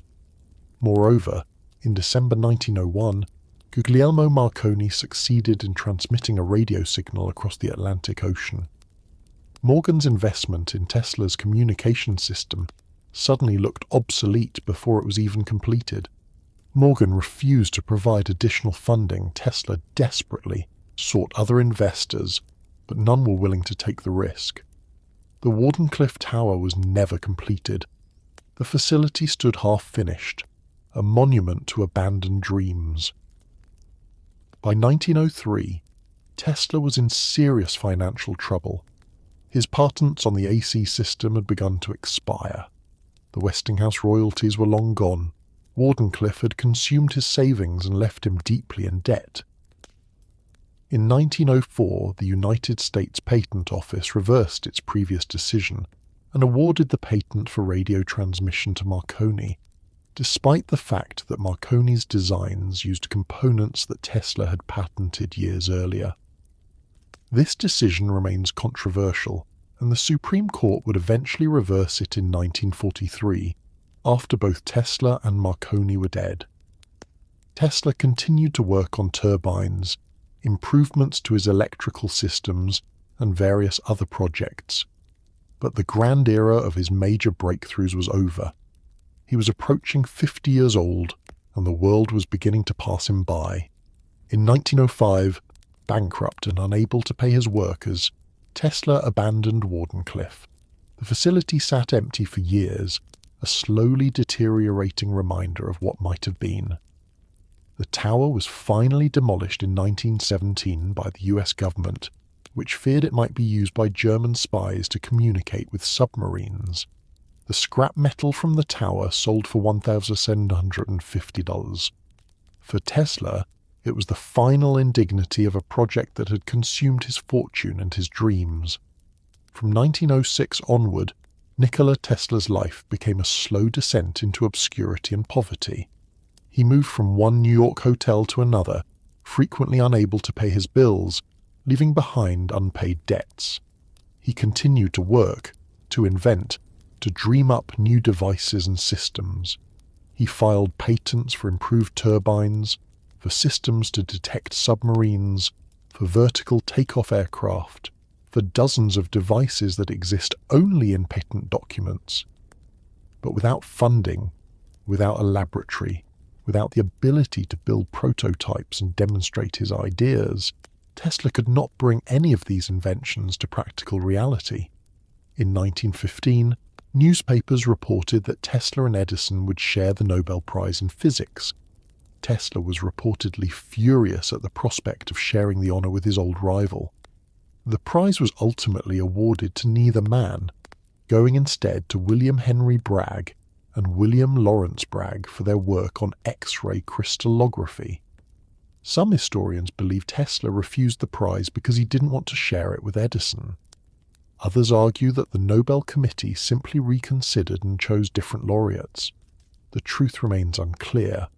In 1917, Tesla was awarded the Edison Medal by the American Institute of Electrical Engineers, the highest honor the organization could bestow. Tesla was reluctant to accept an award named after Edison, but his friends convinced him that refusing would be petty. At the ceremony, Tesla delivered a speech outlining his vision of the future, including wireless power transmission and automation. But by then, few people were listening to Nikola Tesla's visions of the future. His eccentricities had grown more pronounced. The compulsions that had been manageable quirks in his younger years now dominated his behavior. He counted everything compulsively. He became increasingly germophobic, wearing white gloves when leaving his hotel room. He avoided all social contact that might involve physical touching. And he developed an intense relationship with pigeons that became, in his final years, perhaps the most important emotional connection of his life. Tesla had always liked birds, feeding them in various parks throughout his life. Even in his busier years, when he was conducting experiments and meeting with investors, he would make time to bring breadcrumbs to the parks and feed whatever pigeons gathered around him. But in his later years, his connection to pigeons became an obsession that concerned his few remaining friends and mystified hotel staff who had to deal with the consequences. Every day, without fail, Tesla would walk from the Hotel New Yorker to the New York Public Library and to St. Patrick's Cathedral to feed the pigeons. Rain or snow, in summer heat or winter cold, the old man would make his way through the streets of Manhattan, carrying bags of bird seed and bread crumbs. He had specific routes, specific spots where particular flocks gathered, and he came to know individual birds. Tesla would spend hours watching the pigeons, studying their behavior, noting their patterns. He gave names to some of them, could identify individuals by subtle variations in their markings. He spoke to them, carried on one-sided conversations, seemed to find in their presence a peace that human company could not provide. When pigeons were injured, which happened frequently in the dangerous environment of New York City, Tesla would take them back to his hotel room. He set up makeshift bird hospitals, fashioning splints for broken wings, nursing sick birds back to health, spending money he could barely afford on birdseed and medical supplies. The hotel staff received complaints from other guests about the bird droppings and feathers, about the cooing sounds coming from room 3327 at odd hours. But Tesla had lived at the Hotel New Yorker for years, and the management, knowing his financial situation was precarious, tolerated his eccentricity. They understood that the pigeons were not a hobby for Tesla, but something essential to his well-being. Tesla described one particular white pigeon with grey-tipped wings as special. He spoke of this bird with an intensity that went far beyond normal affection for a pet, or even the naturalist's interest in wildlife. To his few remaining friends who still visited him, he would talk about this white pigeon with an emotional openness he showed in no other context. "I have been feeding pigeons, thousands of them for years," he told one friend. "But there was one, a beautiful bird, pure white, with light grey tips on its wings. That one was different. It was a female. I had only to wish and call her, and she would come flying to me." The friend listening to this felt uneasy. There was something in Tesla's voice that suggested he had crossed some boundary between the normal and the pathological. "I loved that pigeon as a man loves a woman," Tesla continued, "and she loved me. As long as I had her, there was a purpose to my life." It was a shocking admission from a man who had spent his entire life avoiding romantic or sexual entanglements, who had famously declared that celibacy was essential to his scientific work, who had never married, or even, as far as anyone knew, had a romantic relationship with another human being. Tesla described how the white pigeon would come to his window at the hotel, how she would fly into his room and land on his desk while he worked. He claimed that she understood him, that there was communication between them that transcended the normal relationship between human and animal. Then one day, the pigeon became ill. Tesla tried to nurse her back to health, used all his knowledge and resources to save her, but the bird's condition worsened. One night, as Tesla sat in his hotel room, the white pigeon came to his window for the last time. "I knew she was telling me goodbye," Tesla said, and then there came a light from her eyes, a powerful beam of light. "I knew she was dying, and when that pigeon died, something went out of my life. I have not been the same since." His friend, hearing this account, did not know how to respond. Was this a genuine mystical experience? A hallucination from an elderly man whose mind was beginning to fail? A metaphor for something else? Whatever the truth of the experience, it was clear that the death of the white pigeon marked a turning point for Tesla.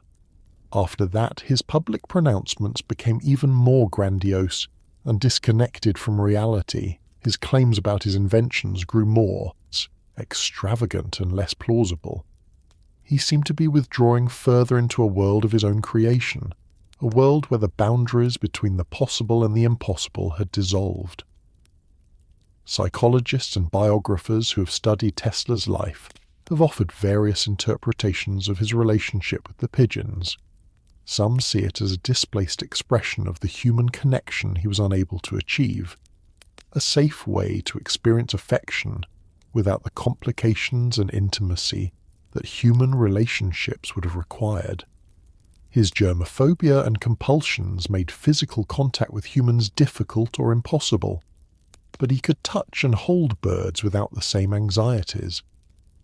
Others suggest that Tesla's pigeon obsession was a symptom of increasing mental instability, possibly a form of obsessive-compulsive disorder that had worsened with age, perhaps early dementia or other neurological decline. There is also a simpler, more sympathetic interpretation. Tesla spent his final years in almost complete isolation. His friends were dead or estranged. His family was an ocean away, dealing with the chaos of World War II in Europe. He had no wife, no children, no close human companions. The pigeons were the only living creatures that depended on him, that responded to his presence, that provided any sense of purpose or connection. For a man who had once been celebrated in the grandest drawing rooms of New York, who had counted Mark Twain among his friends, who had dined with millionaires and lectured before the greatest scientific minds of his generation, the isolation of his final years must have been crushing. The pigeons, at least, still needed him. They still came when he called. They still depended on his daily visits. In 1937, when Tesla was hit by that taxicab while crossing the street on one of his nightly journeys to feed the pigeons, the immediate concern of his few friends was that he would no longer be able to make those walks. Who would feed the birds if Tesla could not? Tesla himself, lying in his hotel room with broken ribs and a severely wrenched back, refused to see a doctor. He also refused to stop his bird-feeding expeditions. As soon as he could walk, even if every step caused pain, he resumed his routes. The pigeons, he insisted, needed him. The room in question was 30/27 at the Hotel New Yorker. Tesla had moved there in 1934 and would live there for the final 9 years of his life. The hotel management allowed him to stay despite mounting unpaid bills, perhaps out of respect for his former fame, perhaps simply because he had nowhere else to go. Despite his poverty and isolation, Tesla continued to make pronouncements to the press, especially on his birthday each year. He would invite journalists to his hotel room and describe new inventions he claimed to have developed. In 1934, at age 78, he announced that he had invented a death ray, a particle beam weapon that could bring down aircraft at a distance of 250 miles. Offered the device to various governments for defensive purposes, claiming it would make war impossible. The US War Department showed no interest. Neither did Great Britain or the Soviet Union. Whether the death ray existed in any form beyond Tesla's imagination remains unknown. In 1935, at his 79th birthday party, which had become an annual event where he held court with journalists, Tesla described an oscillating device no larger than a pocket watch that could, if applied to certain building structures, create resonant frequencies that would shake them apart. He claimed such a device could destroy the Empire State Building. The press reported these claims as the eccentric pronouncements of an aging inventor. Few took them seriously. Tesla's final years were spent in near complete isolation. His few friends had mostly died or drifted away.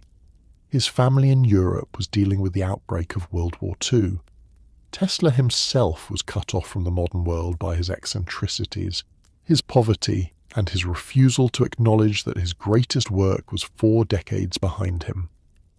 He spent his days doing mental calculations, designing inventions in his head that would never be built, feeding the pigeons when he had the strength to walk to the park, and counting, always counting. Steps, napkins, the numbers on buildings, everything divisible by 3.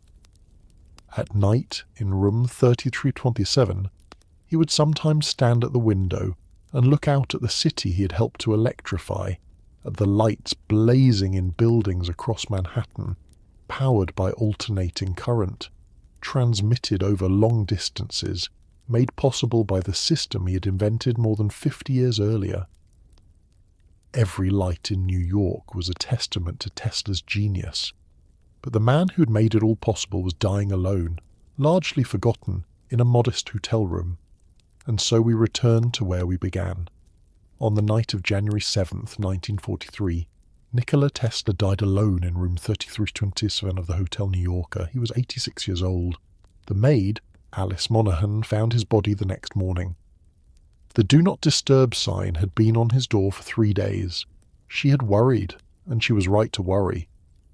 An assistant medical examiner, H.W. Wembley, examined the body and determined that death had occurred around 10:30 p.m. on January 7th. The cause was coronary thrombosis, a blood clot in the heart. Given Tesla's age and his poor physical condition, it was not surprising. But what happened next revealed that even in death, Tesla's ideas were considered important and potentially dangerous. Within hours, the FBI arrived at the Hotel New Yorker. Agents from the Office of Alien Property Custodian seized all of Tesla's possessions. His papers, his notebooks, his scientific instruments, everything was removed and taken into government custody. The official reason was national security. America was at war.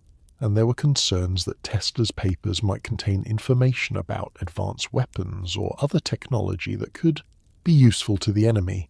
Tesla's nephew, Sava Kozanovic, was a Yugoslav government official, and there were fears that Tesla's belongings might be sent to Yugoslavia, which was under Axis occupation.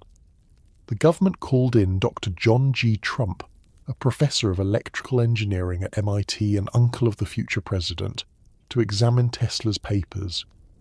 After a 3-day review, Dr. Trump reported that the papers contained nothing that would constitute a hazard in unfriendly hands.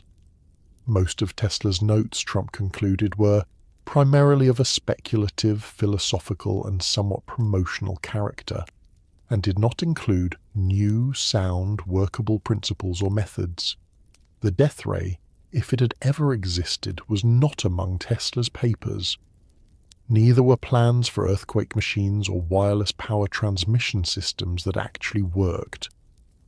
What the papers did contain were the thoughts and calculations of an aging genius whose mind had continued to race through problems of physics and engineering even when his body and his fortune had failed him. On January 10th, 1943, New York City Mayor Fiorello LaGuardia read a eulogy for Tesla over the radio station WNYC. The eulogy, written by Slovenian-American author Louis Adamic, celebrated Tesla's contributions to electrical engineering and his vision of the future. On January 12th, a funeral was held at the Cathedral of St. John the Divine in Manhattan. More than 2,000 people attended, a respectable number but far fewer than would have attended in Tesla's prime. The mayor was there. Some of Tesla's old friends and colleagues attended. Representatives from various scientific and engineering organizations paid their respects. But many of the people who had once surrounded Tesla, the wealthy patrons and famous friends, were absent. Mark Twain had died in 1910. Robert Underwood Johnson had died in 1937. Many others were dead or had forgotten the eccentric Serbian inventor. After the funeral, Tesla's body was taken to Ferncliff Cemetery in Ardsley, New York, where it was cremated. His ashes were initially stored in an urn at the cemetery. Years later, in 1957, Sava Kozanovic arranged for Tesla's ashes to be sent to Belgrade, Yugoslavia, where they were placed in the Nikola Tesla Museum. The museum also houses many of Tesla's papers, models, and personal effects that were eventually released by the US government. Tesla died with debts totaling $7,980, a trivial sum for a man who had once helped to light the world. The hotel where he died was owed $2,500 for unpaid rent. Various creditors claimed smaller amounts, but he also died with more than 700 patents to his name, covering inventions that had transformed modern civilization. In the days following Tesla's death, obituaries appeared in newspapers around the world. Some celebrated his genius. Others focused on his eccentricities. Many struggled to assess his true legacy, to separate the revolutionary inventor of the 1890s from the eccentric old man of the 1930s. The New York Times published a lengthy obituary that acknowledged his contributions to electrical engineering, but also noted his increasingly erratic behavior in later years. The Times listed his major patents and achievements, but also mentioned his claims about death rays and communication with Mars. It would take decades for the full measure of Tesla's contributions to be recognized. For years after Tesla's death, his reputation faded. The electrical engineers who worked with AC power systems knew his name, but the general public largely forgot him. The narrative of electrical invention focused on Edison, Marconi, and other inventors who had been better at commercializing their work. But beginning in the 1960s, something changed. Engineers and historians began to re-examine Tesla's work and to understand the full scope of his contributions. In 1960, the International System of Units officially named the unit of magnetic flux density the Tesla in his honor. It was a recognition that came 17 years too late for Tesla himself to know about it. In the 1990s, a surge of popular interest in Tesla began. Books, documentaries, and popular histories rediscovered the man who had invented the modern electrical power system but died in poverty and obscurity. The Warden Cliff site, which had become a contaminated industrial property, was purchased in 2013 by a non-profit organisation working to turn it into the Tesla Science Centre. A crowdfunding campaign raised money to save the property from development. In 2003, two Silicon Valley engineers, Martin Eberhard and Mark Tarpening, founded an electric car company. They named it Tesla Motors, later shortened to Tesla Inc. The company's most famous investor and public face, Elon Musk, embraced the Tesla name as a symbol of electrical innovation and futuristic thinking. Today, the name Tesla is synonymous with electric vehicles and sustainable energy technology. Every Tesla car on the road is a rolling tribute to the inventor who died alone in a New York hotel room. But beyond the corporate tributes and the museum exhibits, Tesla's real legacy is woven into the fabric of modern life in ways most people never recognize. Every time you turn on a light in your home, the electricity flowing through the wires is almost certainly alternating current, distributed according to Tesla's polyphase system. Every electric motor in your appliances, from refrigerators to washing machines to air conditioners, operates on principles that Tesla discovered and patented in the 1880s. The wireless communication networks that connect the modern world, from radio to Wi-Fi to cellular phones, all descend from Tesla's pioneering work on high-frequency electromagnetic waves. Even technologies that Tesla himself never perfected, like wireless power transmission, are being developed today by companies exploring the ideas he first outlined more than a century ago. Tesla's life was marked by extraordinary contradictions. He invented systems that generated enormous wealth, yet he died in poverty. He was celebrated as one of the greatest minds of his age, yet he ended his life in obscurity. He envisioned a future of abundant, freely available energy, yet he struggled to pay his hotel bills. His personality combined astonishing brilliance with crippling compulsions. The same mind that could design complex electrical systems in its imagination, testing and perfecting them without ever building a physical prototype, was also the mind that could not tolerate the sight of pearl earrings or enter a building without walking around the block 3 times.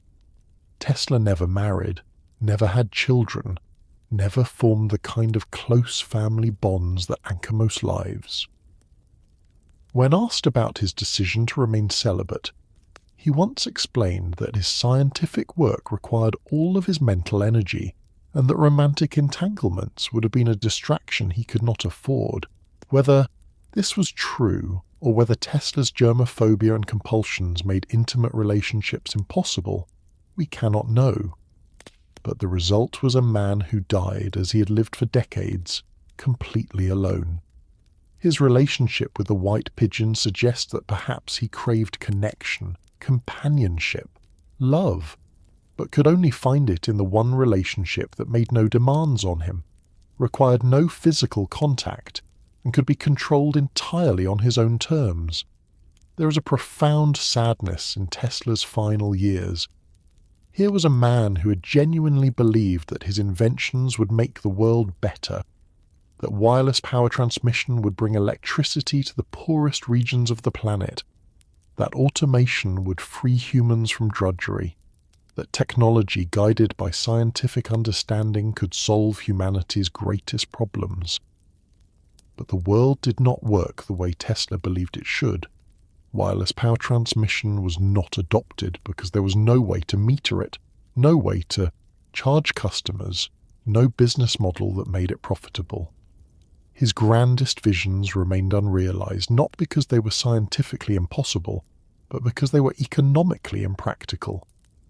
Tesla learned, too late, that genius alone is not enough. world is shaped not just by ideas, but by money, by business acumen, by the ability to navigate social and economic systems. And in these practical matters, Tesla was almost completely incompetent. He gave away fortunes and royalties. He destroyed contracts that would have made him wealthy. He invested his own money in projects that had no realistic prospect of commercial success. He alienated potential investors with his eccentricities and his unwillingness to compromise his vision. And yet, for all his flaws and failures, for all the loneliness and poverty of his final decades, Nikola Tesla changed the world more profoundly than most people ever will. Every light burning in every building on Earth tonight is, in some sense, a monument to the man who was born in an electrical storm in a Croatian village and died alone in a New York hotel room. In 1976, on the anniversary of Tesla's death, the Yugoslav-American Bicentennial Committee affixed a bronze plaque to the exterior wall of the Hotel New Yorker. The plaque, still visible today, identifies the building as the site where Nikola Tesla, one of the world's greatest scientists, died on January 7, 1943. It is not much of a memorial, a plaque marking where you died, not where you lived or worked or achieved your greatest triumphs. But perhaps it is fitting. Tesla's death was as solitary and unwitnessed as much of his later life. The plaque at least acknowledges that this obscure hotel room was the final stop on a remarkable journey. In Belgrade, the Nikola Tesla Museum houses his ashes in a golden sphere, surrounded by his papers, his models, his photographs. Visitors can see the actual components of his early AC motors, can read his correspondence with the great figures of his age, can trace the arc of a life that reached astonishing heights and tragic depths. But the real monuments to Tesla are not in museums or on plaques. They are in the power lines that crisscross continents, in the electric motors that drive modern industry, in the transformers that step voltage up for transmission and down for use, in the wireless communications networks that connect humanity across vast distances. Tesla's vision of a world connected by invisible flows of energy and information has largely come to pass, even if not exactly as he imagined it. We do not beam power wirelessly from central towers to receivers anywhere on Earth, but we do generate electricity at distant power plants and transmit it efficiently over long distances using his alternating current system. We do communicate wirelessly, using electromagnetic principles he helped to discover. The child of light, born in a storm, grew up to harness lightning itself. And though the man died alone and forgotten, his ideas pulse through the modern world like electrical current through copper wire, invisible but essential, unnoticed by most but animating everything. Nikola Tesla's story reminds us that genius is not enough, that vision without practical execution remains just dreams, that even the most brilliant mind cannot overcome the human need for connection and the mundane realities of money and business. But it also reminds us that ideas, once unleashed, take on lives of their own. Tesla may have died in poverty, but his inventions made the fortunes of countless others. He may have ended his life alone, but his work touches billions of people every day. In a 1915 interview, Tesla was asked about his philosophy of life.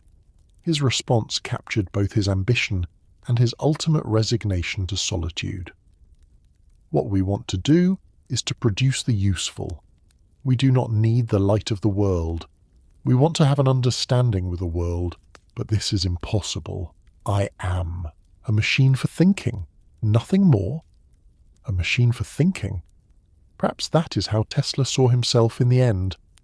Not as a man with friends, family, emotional connections, but as a mechanism for converting the mysteries of nature into practical applications. A mind unburdened by the complications of ordinary human life. If so, it was a terrible bargain.